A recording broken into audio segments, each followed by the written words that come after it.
सप्रेम साहिब बंदगी। सदगुरु कबीर साहब के चरणों में चरण बंदगी। महंत रामधनीदास साहब के चरणों में चरण बंदगी। महंत धीरज दास साहब के चरणों में चरण बंदगी। समस्त विश्व के संतों महात्माओं के चरणों में शरण बंदगी। पावन पथित कबीर आश्रम निवादा के धरा को नमन। सप्रेम साहिब बंदगी। सभी धर्मावलंबियों भक्तों को सप्रेम साहिब बंदगी। बंधुओं, सदगुरु कबीर साहब ने ज्ञान की वह सीख दी। जिसने भी सदगुरु कबीर साहब के ज्ञान की सीख को अपनाया वह इस भवसागर से पार उतर गया। सदगुरु कबीर साहब ने नाना प्रकार से लोगों को चिताया और समझाया। सदगुरु कबीर साहब ने ऐसे लोगों को भी फटकार लगाई जो दिन रात पूजा पाठ करते हैं लेकिन अपने मन के आत्मा को नहीं शांत रखते। वह किसी भी जाति धर्म को नहीं छोड़े, चाहे वह किसी भी जाति का हो, धर्म का हो। सदगुरु कबीर साहब ने कहा है कि पाहन पूजे हरि मिले तो मैं पूजू पहाड़। घर की चकिया काहू न पूजे जेकर पीसा खाए। तो अब इन शब्दों का मूल समझिए। सदगुरु कबीर साहब कहते हैं अपने मन के अंदर की आत्मा को कोई नहीं समझता। अपने माँ बाप की सेवा कोई नहीं करता और वह किसके पीछे भागता है? अदृश्य, जिसको उसने कभी देखा ही नहीं। हमारे पुरखे सभी चले गए, उनको दर्शन ना हुआ उस ईश्वर का। हमने क्या ऐसा कर्म किया जो हमें दर्शन प्राप्त हो जाएगा? बंधुओं, सिर्फ अपना कर्म करो, अपने कर्म पर विश्वास रखो। अगर तुम्हारा कर्म सही है तो सदगुरु जरूर मिलेंगे। सदगुरु कबीर साहब ने समझाया है और कहा है कि जो सज्जन, जो माता बहनें अपने माता पिता सास ससुर की सेवा करता है वही इस संसार में अच्छा शिष्य और अच्छा भक्त कहलाता है। लेकिन पूजा करने के लिए, पाठ करने के लिए ऐसा पाखंडवाद, ऐसा स्वांग रच दिया गया है। लोगों को कहा जाता है तुम्हारे ऊपर साढ़े साती है, तुम्हारे ऊपर शनि का दोष है, तुम्हारे ऊपर प्रबल मुसीबतें आने वाली हैं और व्यक्ति डर जाता है और आरती पूजा हवन करता है। जब उस व्यक्ति का कर्म ही सही नहीं है तो क्या हवन पूजा आदि करने से उसके कर्मों के लेखे को मिट जाएगा? लेकिन अगर वही व्यक्ति कर्म करता है तो शायद सदगुरु कबीर साहब ने कहा है कि कर्म जो करता है वह नई इबादत सीखता है। वह कर्म से उसे लेख को भी मेट सकता है और उसे संसार में एक नया आयाम हासिल होता है। लेकिन बंधुओं, इस तरह से भ्रमित किया गया है जिसे कहना भी बहुत ही कठिन हो गया है कि अब भक्ति करने का जो एक दायरा था वह टूट गया और वह फैशन बन गया। आज जगह जगह सिर्फ फैशन के रूप में मनाया जाता है, अंतर आत्मा से नहीं मनाया जाता।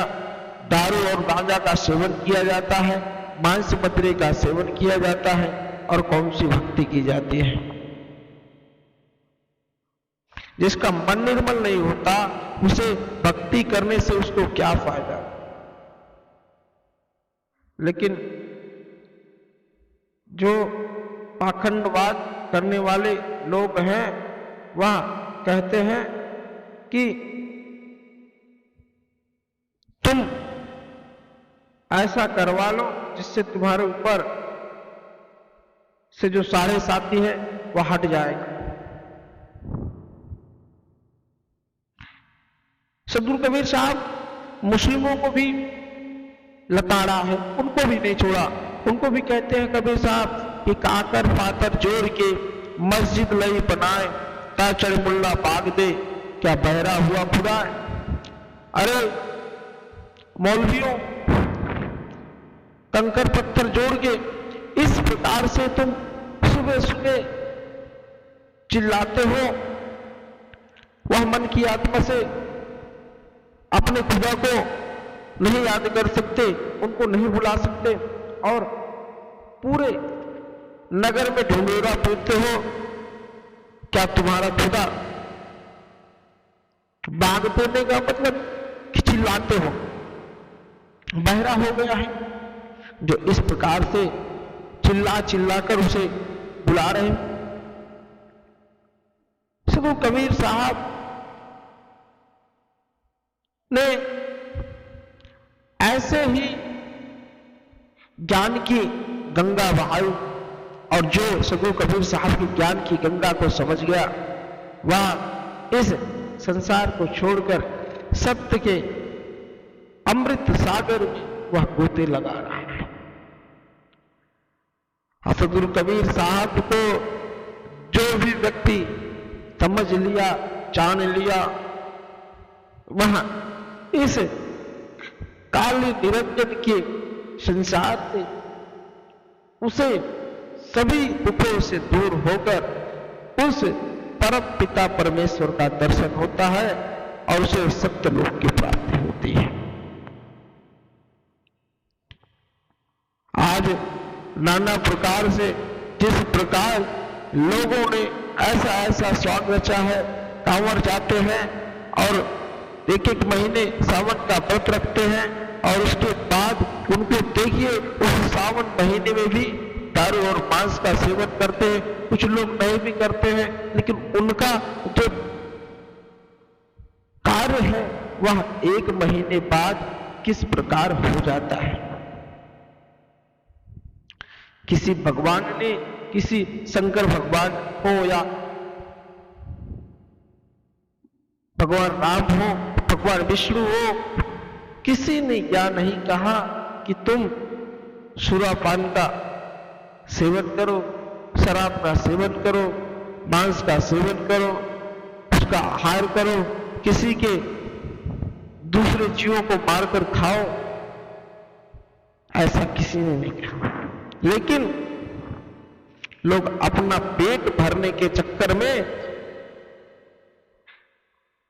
और इनको अपना सिर्फ अपने मन को शांत करना है, उनकी मन की तृप्ति के लिए लोग ऐसा चीजों को करने लगे और लोग कहते हैं कि भगवान का चढ़ावा चढ़ता है।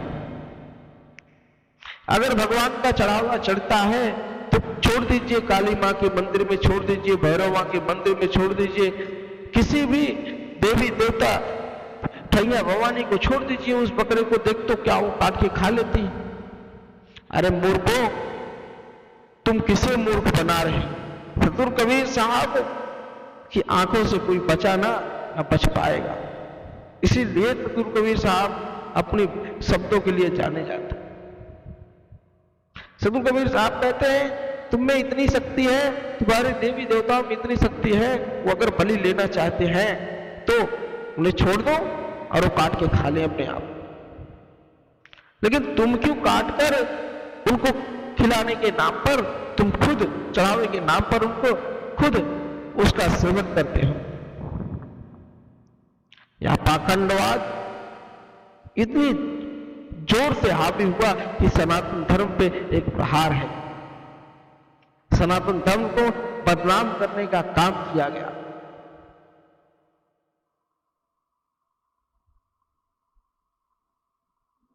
कोई भी व्यक्ति अपने बच्चों को मरता हुआ अपनी आंखों को सामने नहीं देख सकता। जो इस सृष्टि को बनाया, जो इस सृष्टि को समझ रहा है, वह क्या खत्म करना चाहेगा? तुम खुद ही सोचो, तुम्हारे बच्चे को अगर बुखार आ जाता है तो तुम्हें कितनी समस्या होती है, और तुम क्या कभी अपने बच्चे के ऊपर हाथ उठा सकते हो, उसे मार सकते हो? तो तुम सोचो कि पूरी दुनिया का मालिक है, वह कैसे इस चीज को कर सकता है?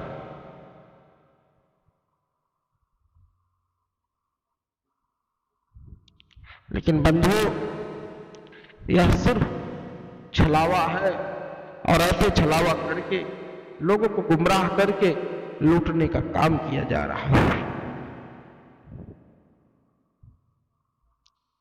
किस प्रकार से लोगों को के ऊपर से भूत प्रेत को हटाने के नाम पर हजारों जानवरों की बलि दी जाती है। हजारों तो छोड़ो, लाखों लाखों देश में बलि दी जाती है। तुम्हारा जब राक्षस योनि में जन्म ही नहीं हुआ, लेकिन तुम कर राक्षस योनि का कर रहे हो, तो तुम्हें राक्षस बनना, तुम्हें भूत बनना, अब भूत से डर क्यों? तुम तो सबसे बड़े भूत तुम ही हो। एक मनुष्य हुआ है जो भूत को अपने बस में करेगा, एक मनुष्य तुम हो जो भूत तुमको अपने बस में कर रहा है। सोचने वाली बात है।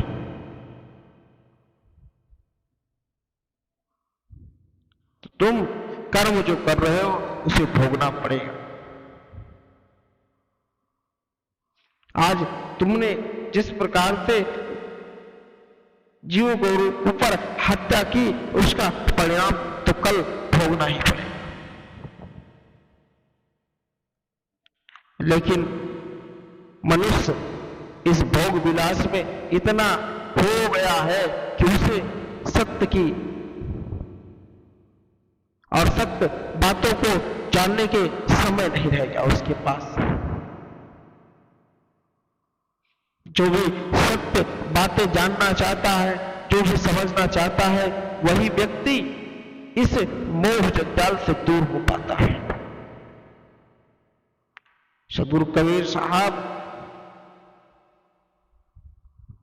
के शब्दों को समझना ही सबसे बड़ी भक्ति है। बंधुओं, इस माया रूपी संसार से अगर कोई मुक्ति दिला सकता है तो वह सिर्फ सदगुरु कबीर साहब। आप किसी की भी पूजा अर्चना कर लो, वह नहीं समझ पाओगे, लेकिन सदगुरु कबीर साहब की अगर कुछ भी साध्या आपके दिमाग में चलेगी, अगर वह अपने अंदर उसको बिठा लिया, उसी तरह आपने जीवन यापन किया, सादा जीवन यापन किया, अपने खान पान को शुद्ध किया, मांस मदिरे का सेवन बंद किया, माँ बाप की सेवा शुरू की, बड़ों का आदर शुरू किया, छोटों का सम्मान देना शुरू किया, तो अपने आप ही उस सदगुरु कबीर साहब कहते हैं परमपिता परमेश्वर का दर्शन होता है, सत्य लोक के वासी होते हैं। सप्रेम साहेब पत्र।